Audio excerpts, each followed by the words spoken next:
In 1970, the United States Congress and President Richard Nixon created the Occupational Safety and Health Administration, OSHA, a national public health agency dedicated to the basic proposition that no worker should have to choose between their life and their job. Rights and responsibilities under OSHA law: employers have the responsibility to provide a safe workplace. Employers must provide their workers with a workplace that does not have serious hazards and must follow all OSHA safety and health standards.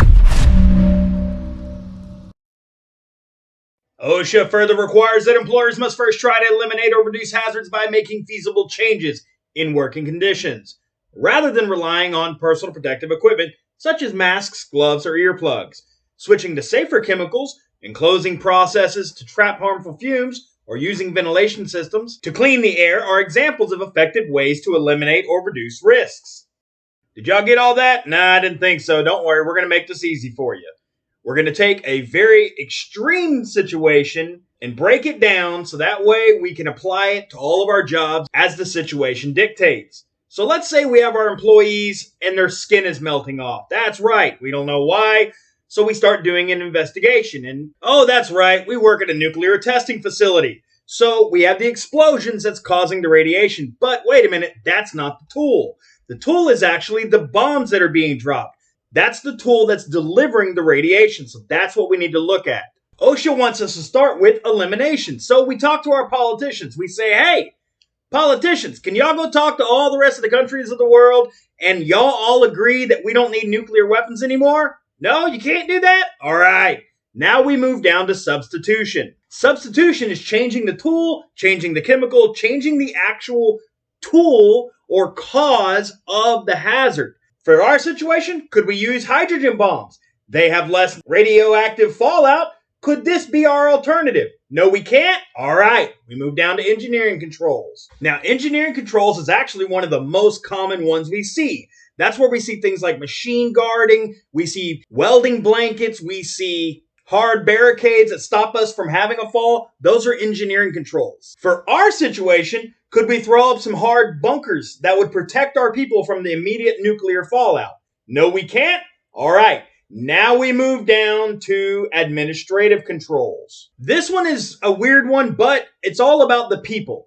Can we change shifts to not expose people to this? Can we move people around and do things differently to where it's just not a hazard anymore? A perfect example of this would be the hazard is our employees are passing out while we're wire pulling. All right. Well, it's the middle of August in Texas, so we have a high humidity and high heat. That's the problem because we're wire pulling at 2 p.m. in the afternoon. Could we move the wire pulling to the middle of the night? That would eliminate that specific hazard. For our situation, could we set off the nukes in the middle of the night? Could we move our shifts back to where nobody's being exposed to it? No, we can't. Okay, now we move down to personal protective equipment. PPE is our last line of defense. This means we, as a company, as a foreman, as a supervisor, you have tried everything else and nothing will solve this issue except for personal protective equipment. And now we give our people personal protective equipment to protect them from the hazard. It is the least effective and last line of defense. If this doesn't fix the hazard, completely protecting our people from the issue, then we don't do it. And this is your OSHA hierarchy of control. OSHA does not apply to the self-employed, immediate family members of farm employees, and other agencies overlap, meaning like military, railroad, that kind of thing. And you also have state plans, and that's that agency overlap situation. How a state plan happens? Well, you see, it's like this. A state legislative group decides it wants additional control or additional measures required. So they cook up some additional or more strict regulations, bring them to the OSHA people. The OSHA people weigh their plan against the applicable code of federal regulations and makes a decision. If it is equal to, then good to go, you can have a state plan. If it is better than, then good to go, you can have a state plan. If it is less than adequate, according to the Occupational Safety and Health Administration, then no go on the state plan. You must still comply with the federal code. Now, who has state plans? Well, the following 22 states or territories have OSHA-approved state plans: Alaska, Arizona, California, Hawaii, Indiana, Iowa, Kentucky, Maryland, Michigan, Minnesota, Nevada, New Mexico, North Carolina, Oregon, Puerto Rico, South Carolina, Tennessee, Utah, Vermont, Virginia, Washington, and Wyoming. And as far as I know, that is a complete list. Employers must follow all the rules, but also prominently display the official OSHA Job Safety and Health. It's the law poster that describes rights and responsibilities under the OSHA Act. This poster is free and can be downloaded from www.osha.gov. Inform workers about chemical hazards through training, labels, alarms, color-coded systems, chemical information sheets, and other methods. Provide safety training to workers in a language and vocabulary they can understand. Keep accurate records of work-related injuries and illnesses. Perform tests in the workplace, such as air sampling, required by some OSHA standards. Provide required personal protective equipment at no cost to workers. Provide hearing exams or other medical tests required by OSHA standards. Post OSHA citations and injury and illness data where workers can see them. Notify OSHA within 8 hours of a workplace fatality or within 24 hours of a work-related inpatient hospitalization, amputation, or loss of an eye. 1-800-321-OSHA. Not retaliate against workers for using their rights under the law, including their right to report a work-related injury or illness. Employers must pay for most types of required personal protective equipment. Under OSHA law, workers are entitled to working conditions that do not pose a risk of serious harm. Workers have rights. They have the right to file a confidential complaint with OSHA to have their workplaces inspected, receive information and training about hazards, methods to prevent harm, and the OSHA standards that apply to their workplace. The training must be done in a language and vocabulary workers can understand. Kind of weird, we're just covering this over and over again, but here we go. Receive copies of records of work-related injuries and illnesses that occur in their workplace. Receive copies of the results from tests and monitoring done to find and measure hazards in their workplace. Receive copies of their workplace medical records. Participate in an OSHA inspection and speak in private with the inspector. File a complaint with OSHA if they have been retaliated against by their employer as a result of requesting an inspection or using any of their rights under the OSHA Act. File a complaint if punished or retaliated against for acting as a whistleblower under the more than 20 federal laws for which OSHA has jurisdiction.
Electricity is a phenomenal form of energy, and it's perfectly safe when used correctly. But when it comes into contact with conductive material, electricity travels at lightning speed. Water, metal, or even your body can be a conductor if you were to come into contact with a bare or damaged wire or unprotected equipment. Electricity will always be faster than you. That's why you need to avoid situations where you might come into contact with electricity. An electric shock can cause tickling or tingling, muscle spasms, serious burns, or even a heart attack. Why are there so many variations? Whenever you're in a dangerous situation involving electricity, 4 shock factors immediately come into play: voltage, resistance, path, and duration. Voltage is the difference in electrical potential between the ground and a wire or other conductive material. Distribution line voltage can vary from 12,000 to 34,500 volts, which is enough power to cause a severe injury. Your body's resistance to electricity can vary depending whether your skin is damp or dry.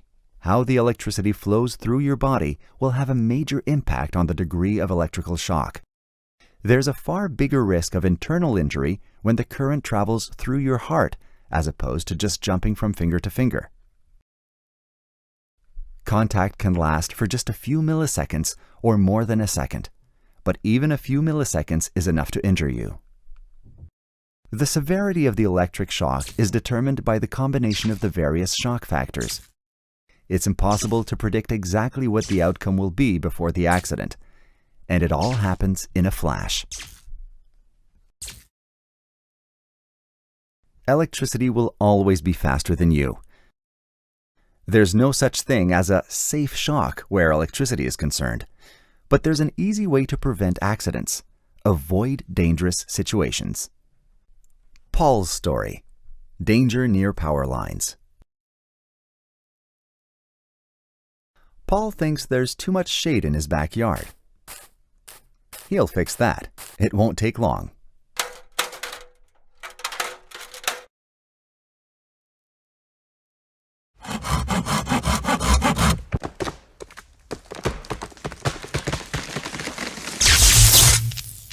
Paul didn't spot the danger before starting work. As it fell, the branch came into contact with a medium voltage line. This type of wire is bare. It doesn't have an insulating sheath. Let's see what our shock factors say. The voltage level is medium, and the potential difference between the power line and the ground is 14,400 volts.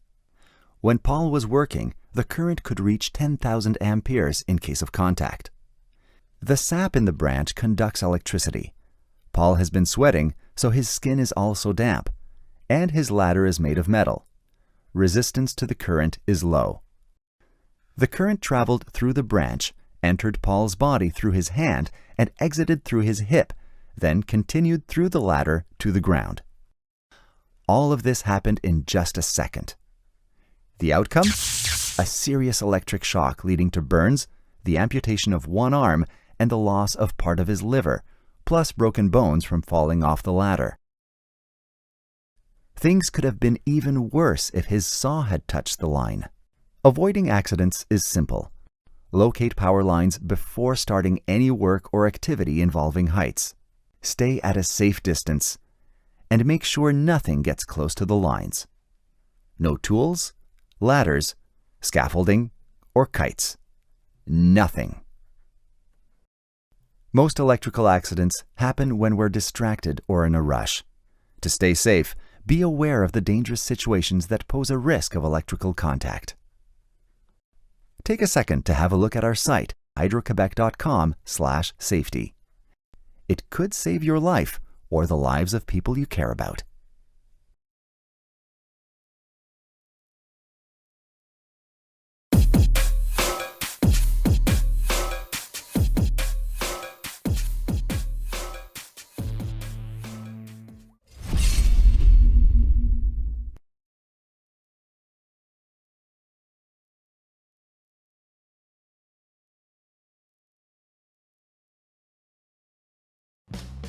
While many workers are exposed to electricity as part of their daily responsibilities, electrical hazards present a unique challenge in construction, as electricity is an unseen hazard, and many workers are unaware of the risks and hazards present in their workplace. In addition, due to the dangerous nature of electricity, most incidents resulting from electrical hazards can often be life-altering or fatal.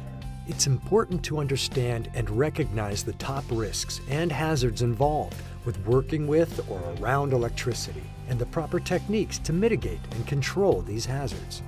The most common causes of electrical incidents and injuries come from the following: contact with overhead or buried power lines and other live parts, lack of or improper ground fault protection, grounding paths missing or discontinuous, improper use of extension cords and equipment, working on energized or hot electrical circuits. The main types of electrical injuries are burns, electrocution, which is always fatal, falls resulting from contact with electrical energy, and electric shock. Overhead or buried power lines are especially dangerous to workers because they contain very high voltage and are typically uninsulated. Contact with these lines are typically fatal. The most common cause of contact with power lines comes from the use of equipment, including cranes, backhoes, metal ladders, raised rough terrain forklifts, aerial lifts, metal building material, concrete pump trucks, raised dump truck beds, and scaffolding. It's important as a worker to do a visual survey of the work area and look for any overhead power lines or buried power lines before starting work. Before digging, call 811 Miss Utility to help identify the exact location of underground utilities that will be marked with flags or painted marks. You must always assume that overhead power lines are energized, so you must maintain at least a 10 feet clearance at all times.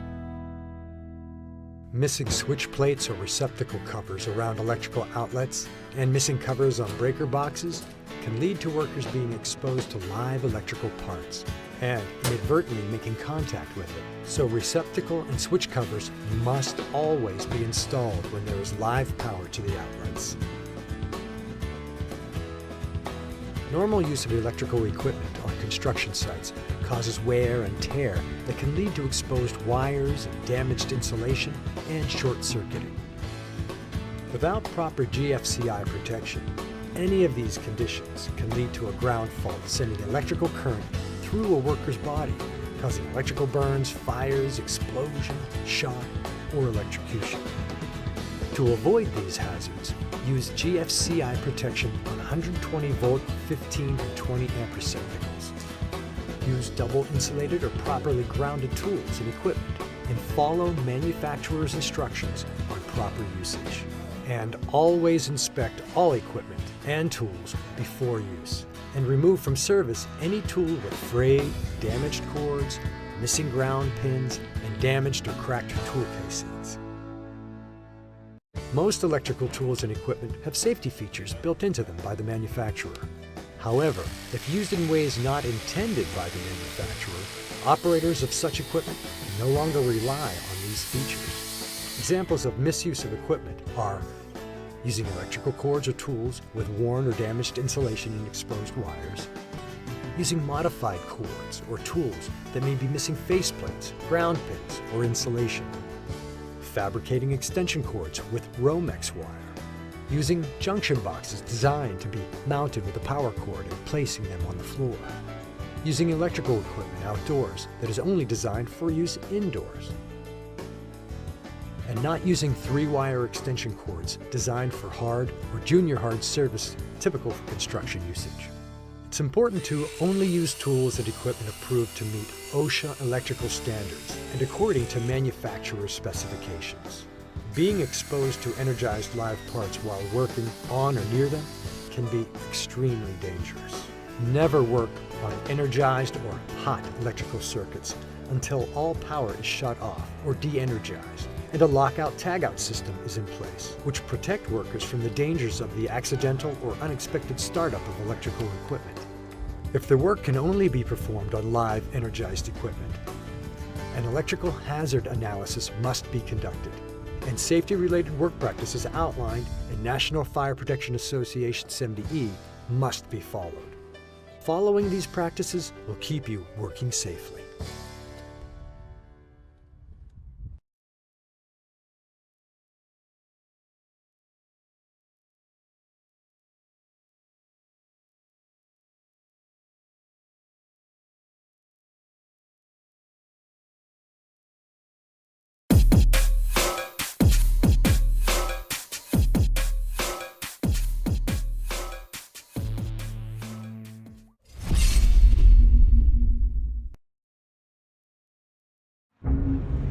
No, I got concrete coming on Monday for building 4. No, on Tuesday I got drywall coming for building 6 and building 8. So I must have hit the power line. The whole area could be energized. Everybody stay back! Call the power company. I'm gonna back out the machine. Okay.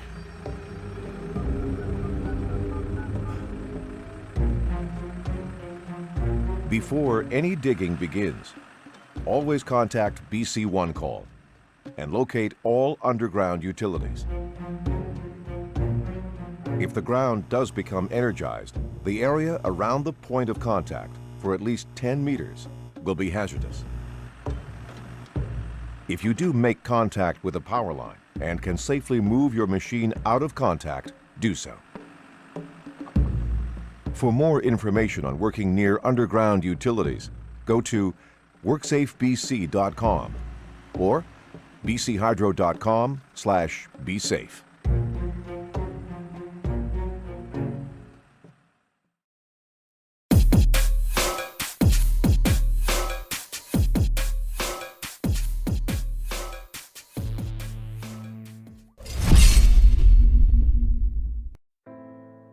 Overhead power lines and elevating equipment can be a dangerous mix.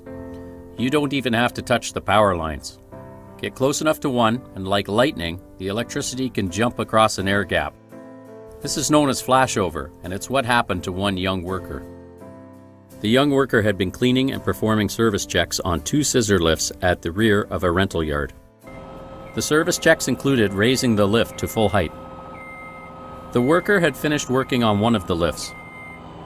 He moved the other lift from the wash area to the far back of the yard. Overhead were 138 kilovolt and 25 kilovolt high voltage power lines. 1 kilovolt equals 1,000 volts, so 25 kilovolts equals 25,000 volts.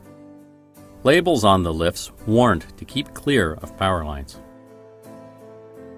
A worker had just arrived at the business next door. She saw the young worker standing in the middle of the elevated platform. The worker began to raise his right arm towards the power lines in what appeared to be a defensive manner. Electricity flashed over from the 25,000 volt line to the worker, then traveled through the scissor lift to the ground. The surge was so severe that scorch marks were left where the ground straps of the lift contacted the concrete. The worker, seriously injured, did not survive. We can learn 3 main lessons from this incident. Keep at least 3 meters or 10 feet away from power lines. This applies to power lines that are over 750 volts and up to 75 kilovolts. Higher voltages require keeping even farther away. Implement controls such as visual aids or barriers to protect workers from overhead power lines. Don't just rely on workers' ability to judge the distance to the lines. After this incident, warning flags and signs were installed in the rental yard. Train young and new workers so that they can do their jobs safely. While job shadowing of more senior workers is essential, don't rely on that alone for training. It can lead to inconsistent training and perpetuate errors. Include structured training, which means developing and having workers follow a safety-focused training program. Document the training. Overhead power lines mean danger. Look up, keep back, and stay safe.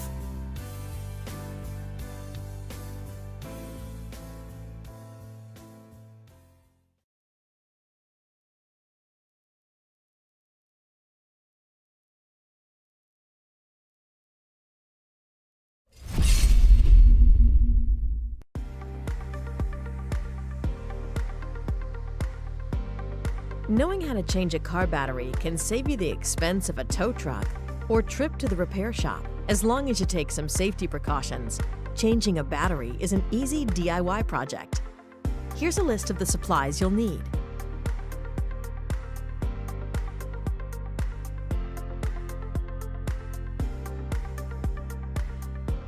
First, park the car, turn the engine off, engage the emergency brake, and remove the keys from the vehicle. Pop the vehicle's hood, but allow the engine to fully cool before getting started. Next, locate the battery, removing the cover if necessary, and identify the two terminals.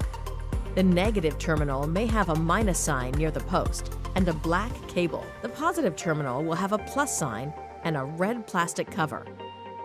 Wearing gloves, use a wrench to loosen the nut on the black or negative terminal of the battery. Then, detach the cable and set it aside, away from the battery. Next, loosen the nut on the positive end and detach the cable. Go ahead and remove any clamps or brackets securing the battery and set aside. Now you're ready to carefully remove the battery from the tray. Using a wire brush and battery cleaning solution, wipe down the tray and connectors. Then dry them thoroughly. Insert the new battery in the tray, making sure the positive terminals are near the red cable and the negative terminals are near the black cable. Next, remove the covers from the new battery's terminals and spray the posts with an anti-corrosive solution. Finally, attach the positive cable to the positive terminal and secure. Then do the same with the negative cable and negative terminal. Confirm the battery and cables are secure, then close the hood and start the engine to test your connections. By installing your own battery, you've saved yourself a little money and gained some automotive know-how. Good luck, and thanks for shopping at the Home Depot.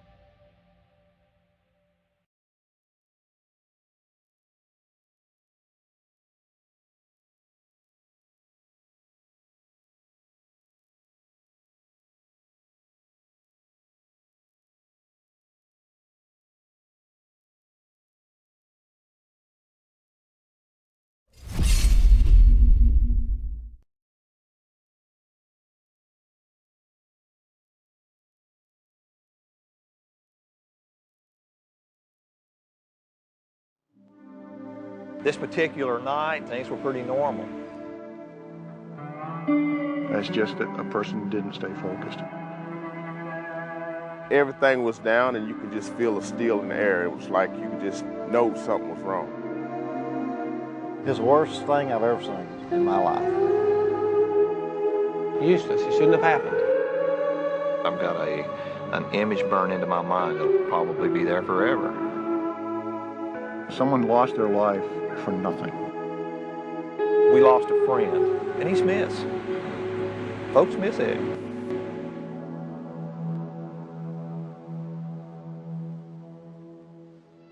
On January 18th, 2001, Eddie Adams, OSB mill shift electrician in Elkin, North Carolina, lost his life as a result of burns received from the explosion of a 2300-volt starter.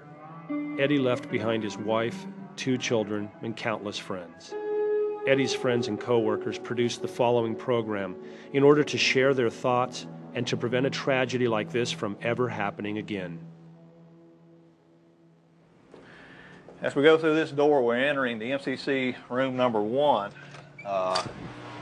which is the location of the starter can. Well, anytime you go in the MCC room, you're supposed to have a partner. And anytime you've got a job and you can't do it safely yourself, you have to ask for somebody to take, hey, come help me a little bit. And that's one of the first mistakes Eddie made. He came in here, which is the same room, by himself. Nobody even knew where he was at. I'm not saying that nobody never goes in there by themselves, I'm sure they think, well, maybe I can fix this right here real quick. I'll go check it out. As we come through the MCC room, we have most of our 480-volt cans located in this area. As we get down further toward the end of the MCC room, all of our 2300 volt and high voltage type of starter cans are located down in this area. They had an issue with the hog motor cutting out, and that's what Eddie was working on at the time of the fatality. Hog grinds up our bark and waste material. The hog was down, and the hog had failed. It wasn't a tremendous upset condition. It wasn't a life or death situation. It wasn't something that was so critical to the process that it had to be done right now. This is the actual starter can that Eddie came to work on. As you can see, it's no longer in operation.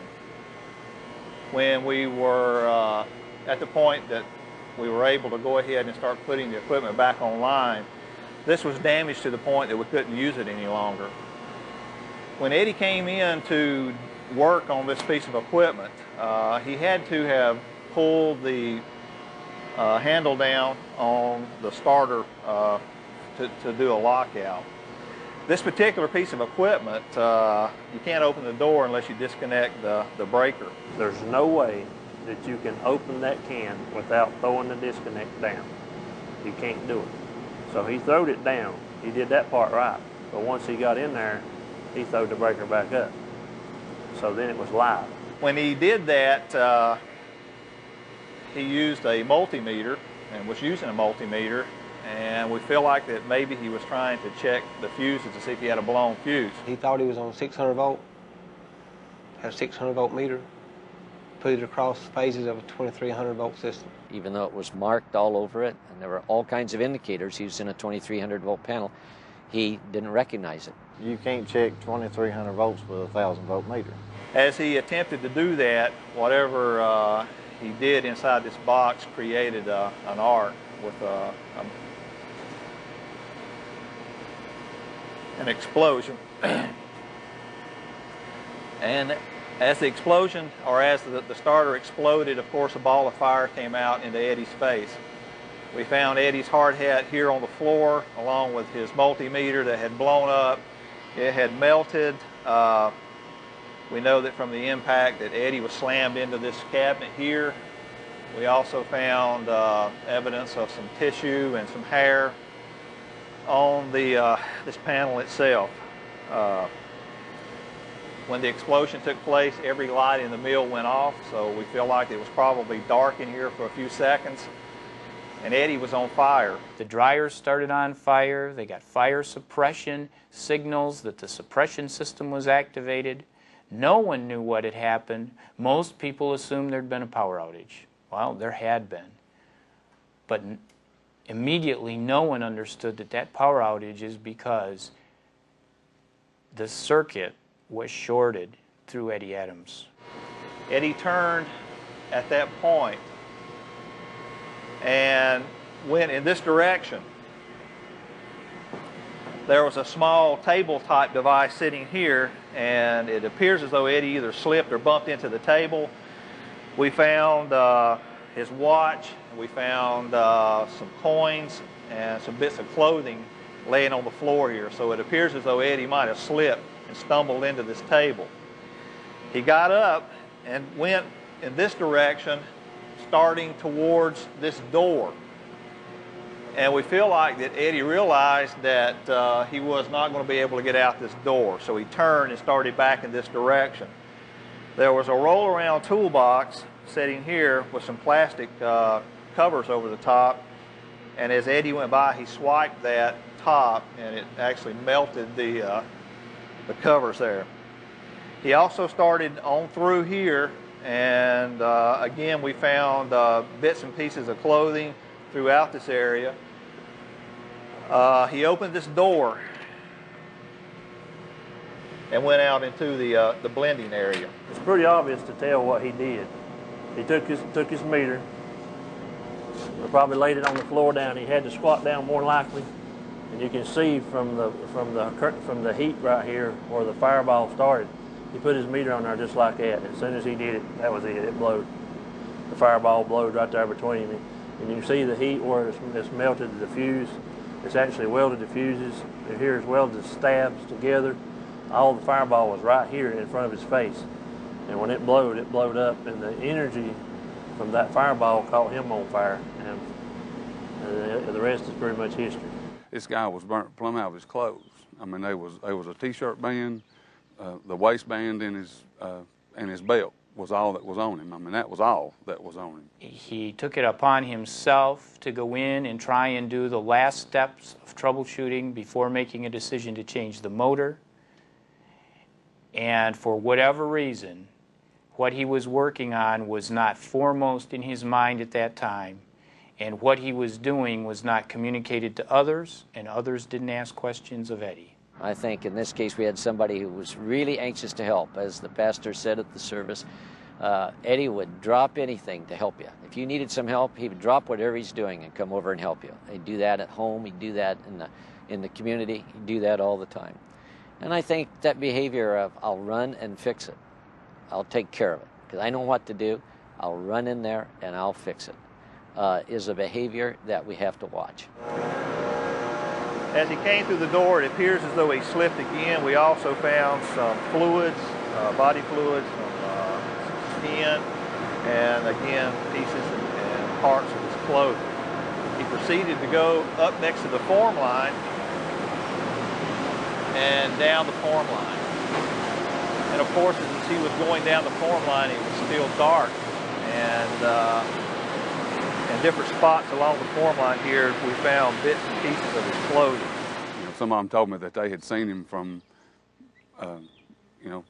from across the mill, and seen something that was on fire, and thought, well, what is that on fire? And then go to look at it and see that it is somebody. After they put the fire out on Eddie's body, they brought him into the first aid room here where they started to administer first aid. Of course, at this time also, the control room operator was on the phone with the emergency response organizations in the area. Every time the phone rings now after 9 o'clock in the evening, the fear of God runs right through me, because it could be the same phone call again. And boy, that's a phone call that nobody ever wants to get. Jeff and I drove over to Kathy's house.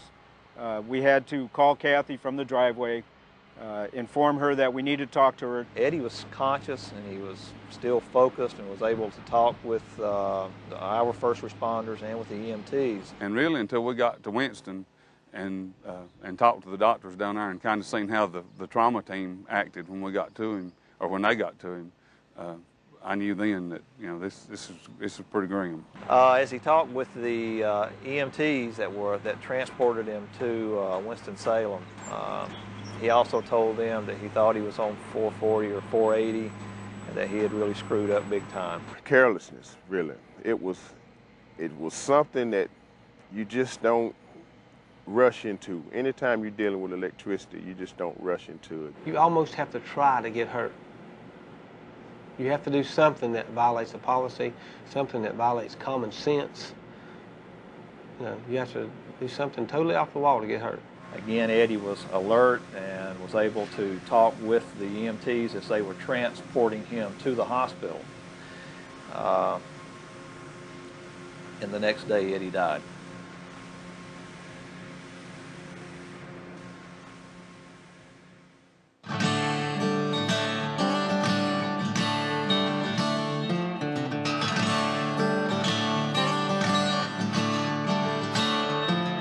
Elkins said, no, don't come. We don't want anything to do with the film. Leave us alone, let us be. Don't invade us. And when they thought about it and they realized that there might be a little window to help the rest of the company and the people we care about from going through this, they said, okay, I'll take some more pain. If by doing the video, if we can prevent one mill or one person from having a tragic event similar to this one, then it's been worthwhile. But I thought maybe if I can just say anything to help somebody in safety, just think twice about something before you do it. Am I ready to be focused? Am I ready to go in and do my job and do it safely so I can go home at the end of the day and get in as good a shape as I was when I got there? Someone lost their life for nothing. That they lost their life for nothing. And I don't want that to happen again. Not to anybody. Not at my facility or anybody else's facility.